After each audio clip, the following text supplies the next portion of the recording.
Hey guys, it's Merce. Welcome back to Harpies in the Trees, where I review horror books with a supernatural focus. Hey guys, I hope you are doing well. Long time no see, it feels like.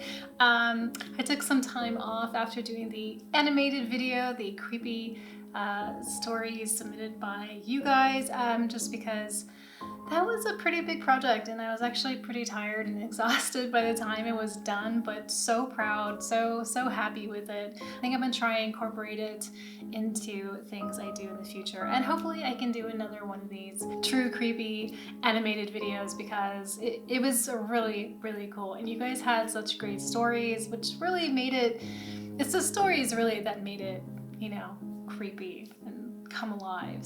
So if you didn't catch that, definitely check it out. I'll put it up over here for you. Other than that, things have been good. I finished reading How to Make a Monster and Dark Ink, and we're going to talk about these today. But before we get to that, let's do a few message shoutouts and then we'll jump in. This comment is from my abominable unboxing that I did just a few weeks ago. Ophelia is Falling says, just after sunset, which is the Stephen King used book that I got in my abominable box. She said, I think my favorite story from that one is The Gingerbread Girl. So I'm definitely going to read that one. Mistress Mary says, writing horror is like making pizza. Few can write good horror. Most is like eating subpar pizza, not as enjoyable as good pizza. And that's totally true. I mean, I think it's probably true of most genres, but I feel like horror is a little bit trickier because you have that, you know, you have to get people to want to buy into like what you're talking about, because especially if it's like supernatural or it's cryptids or, you know, something where you really have to place your sense of disbelief away, you know, and the only time you want to do that is like when you feel like it's compelling enough, you know.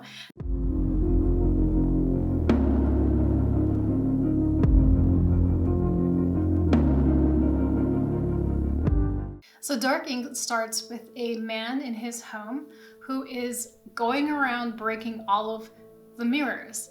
And he's not just breaking them because he feels like it, he's breaking them because he hears a voice telling him to do so. And every time he breaks a mirror or he's given an instruction by this voice, he says, I will, goddess, or yes, goddess. Once he has all of the mirrors in his house broken, the goddess then asks him to pick up every single piece of glass and put it into the tub, which he does. And then she tells him to get into the tub and eat every single piece. The cops come onto the scene. This is obviously a very unusual kind of suicide. There is an older detective who then decides to call in Harry Hendrick, who is a journalist, but also some kind of a hero. He saved the town from some type of criminal not too long ago, so he really wants his help on this. And this is when Harry gets on the case.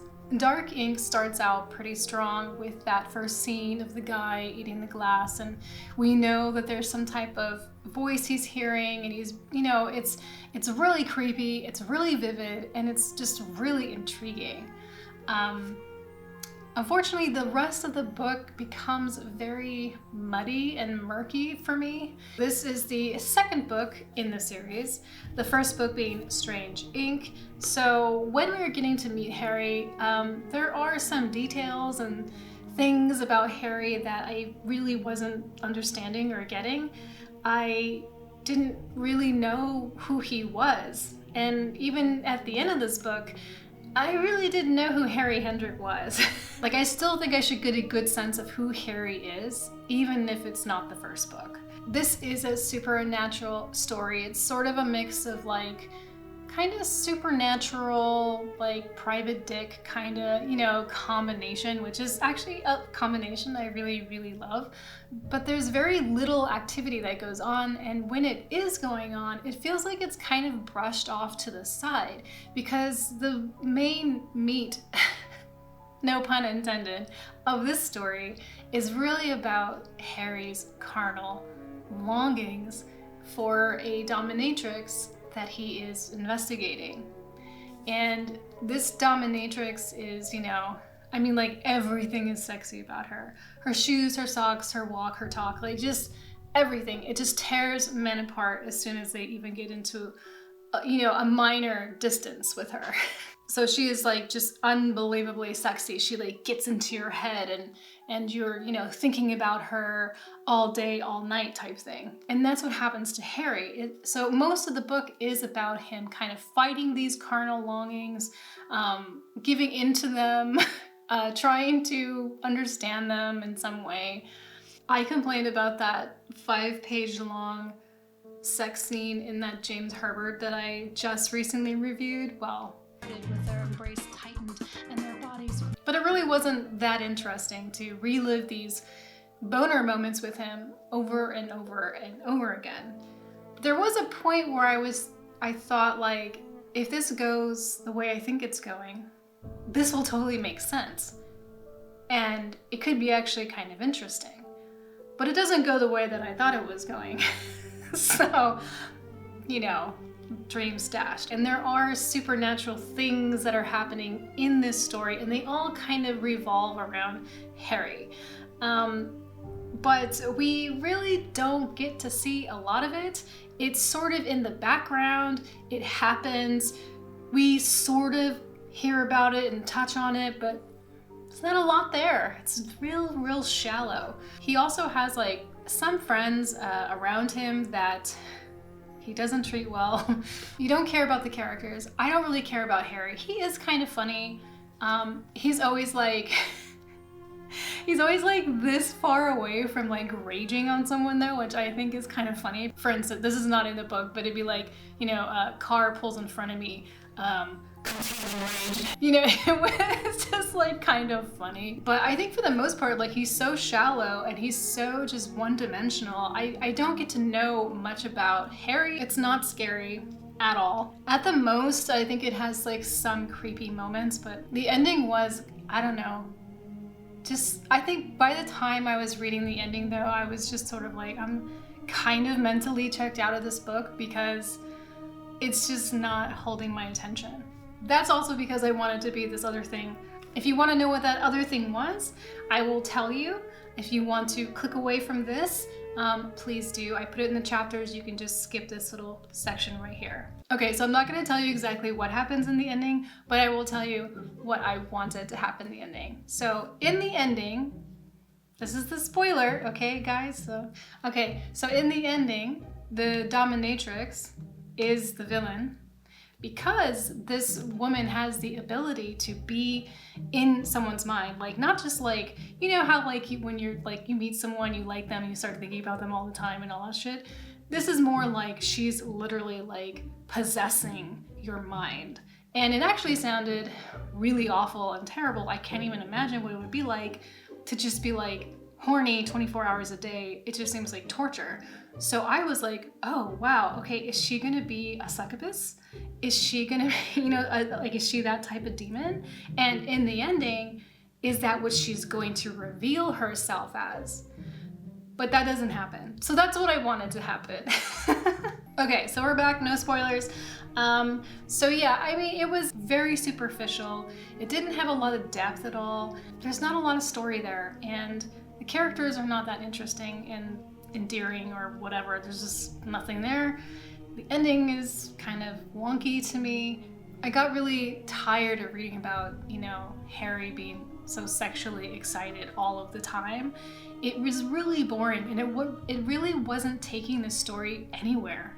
It wasn't moving it along at all. It was just kind of stuck. And maybe that was the point of the author, you know, to make you feel like you're sort of stuck in this horrible kind of cycle,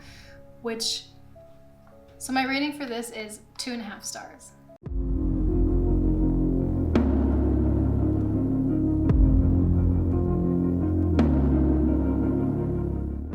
How to Make a Monster is a collection of 8 short stories.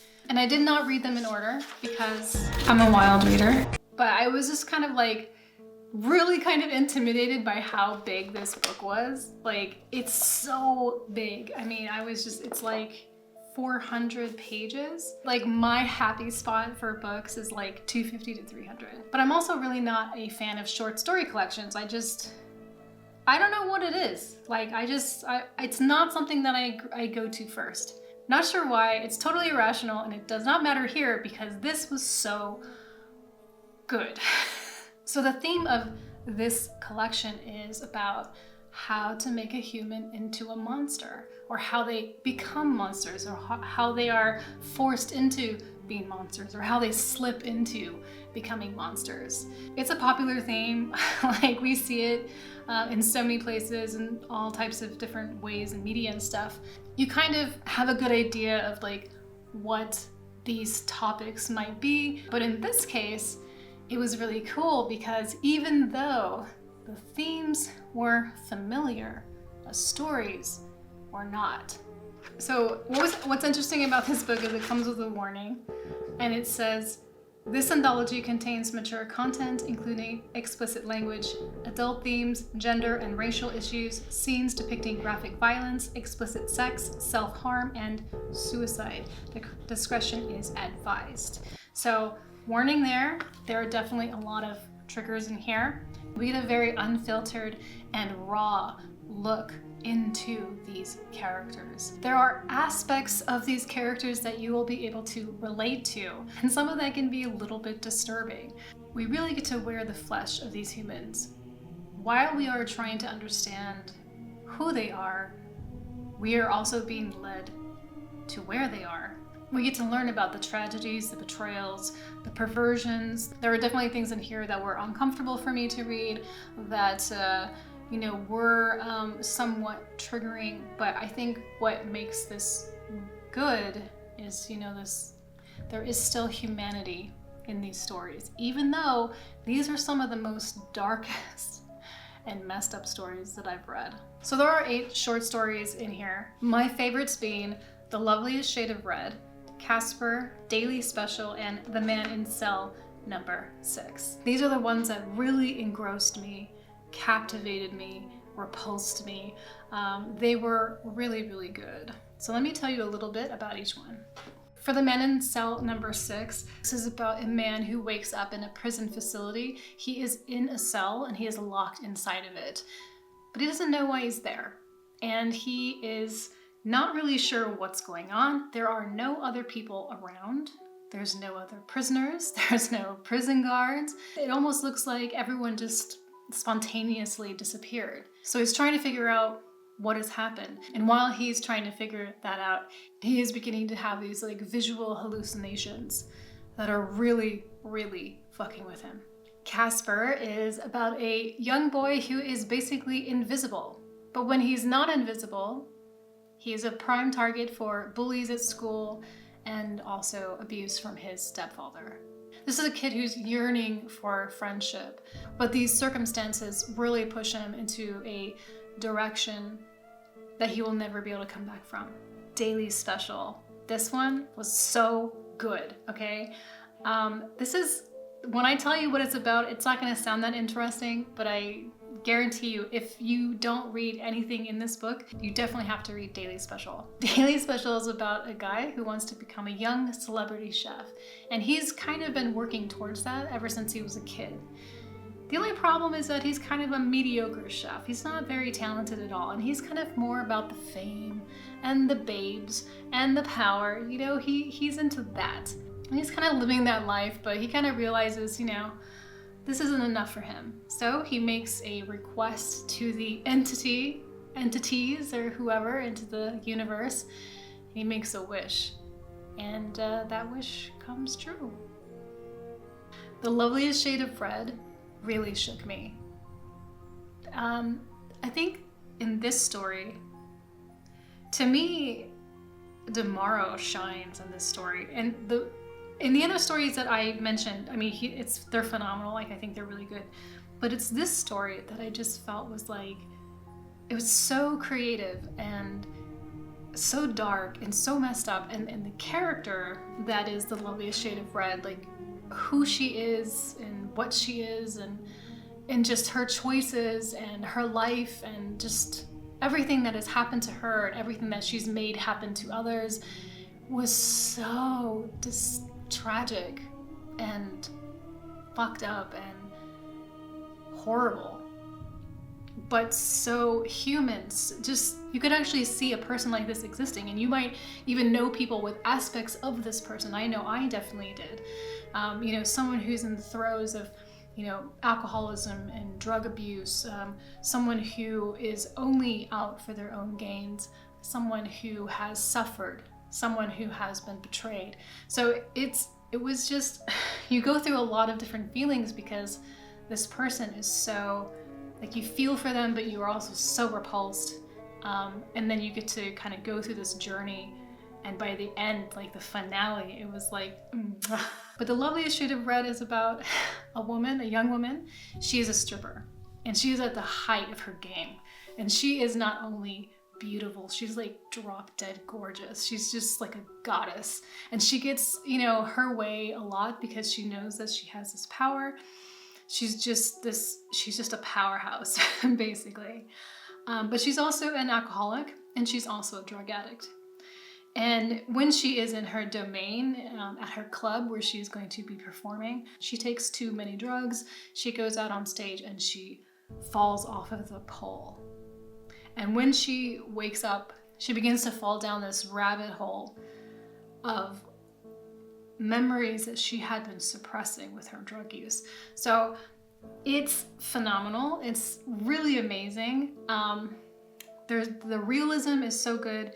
It kind of reminds me of some shades of Poppy Z. Brite, in that way of how we have these people who feel so real, so fleshed out, this perversion mixed with humanity, these monsters who do horrible things, and just like how Poppy has this ability to really understand his characters, Dimaro has a very good way also. I also kind of think that this would make a great series, like a type of Tales from the Crypt type situation, you know? It also has a little bit of a Twilight Zone vibe to it, just because it's one of those things where like the characters are like normal people, but they get put into these situations that are extraordinary, and then we get to sort of learn a secret about them, you know? I felt like Twilight Zone always had that aspect to it, which was really fun, even though I think this is much more in depth and darker than Twilight Zone would ever be. The one thing that I will say though is I don't know if the writing style will be for everybody, because the author does go into a lot of detail about these characters. You know, what they're thinking and why and what and whatever. So he does go into a lot of detail. So if that's something that you normally don't like, you might not like this type of writing. So if you're willing to be challenged on a lot of various different types of topics and to really go into really deep, raw places, and like when I say deep, raw places, like I really mean it. Like it's really getting into the nitty-gritty of things. So I think it would be really good because it has a layer of humanity to it, you know. I gave this 4.5 stars. I hope that you liked this review, and if you did, please like and comment below. I would appreciate that. Thank you so much for hanging out with me tonight. You guys really liked the blog videos, so I am going to be blogging my next 2 reads coming up, so that's going to be really fun. Please take care of yourselves, look out for each other, and I will talk to you next time.